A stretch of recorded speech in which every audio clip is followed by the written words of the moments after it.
I should say. What do you think defines them? That makes them someone that people, when they read, will grab them and go, "This is my character." Yeah, I think it depends on the book, but I think it's a combination of elements. I think it's the depth of character development and the sense of truth the character embodies. In the case of Elizabeth Bennet, she is a heroic character in terms of her ability to see the world as it is, and but she's also complex.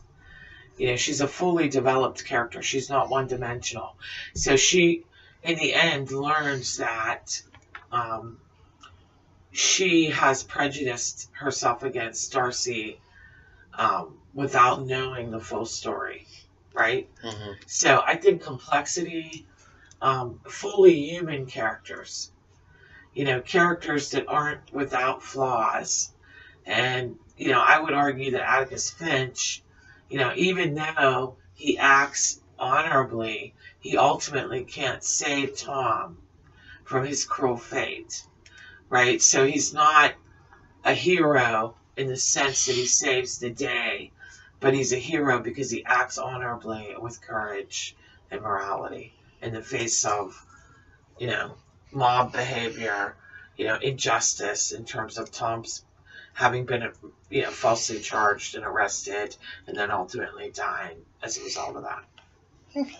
Does that make sense? Yeah, makes total sense. So I think complexity, fully developed, layered characters, and personality. Mm-hmm. I mean, one of the reasons I love Jane Austen is because she's very funny. It's her, all of her characters who I think reflect universal archetypes.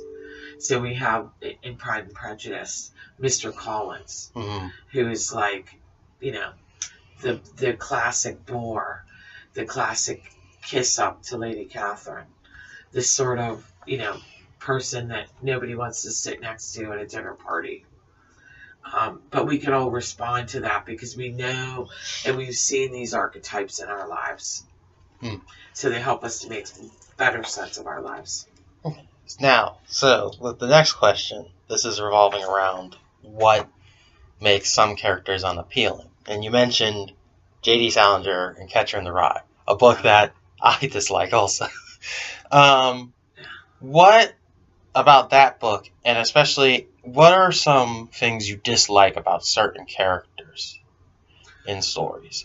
I think I have a poem about J.D. Salinger where there's a line in the poem, I thought Holden Caulfield was the goddamn phony.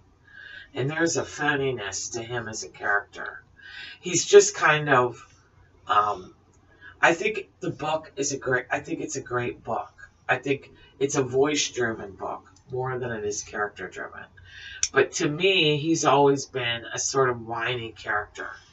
Now, J.D. Salinger's other work, his collection of short stories, 9 stories, Franny and Zoe, or Zooey, if that's how you pronounce it, Raise High the Roof Beam Carpenters, and Seymour an Introduction. Those are the other books that he published, are all about the Glass family, which is what everything else he wrote was about.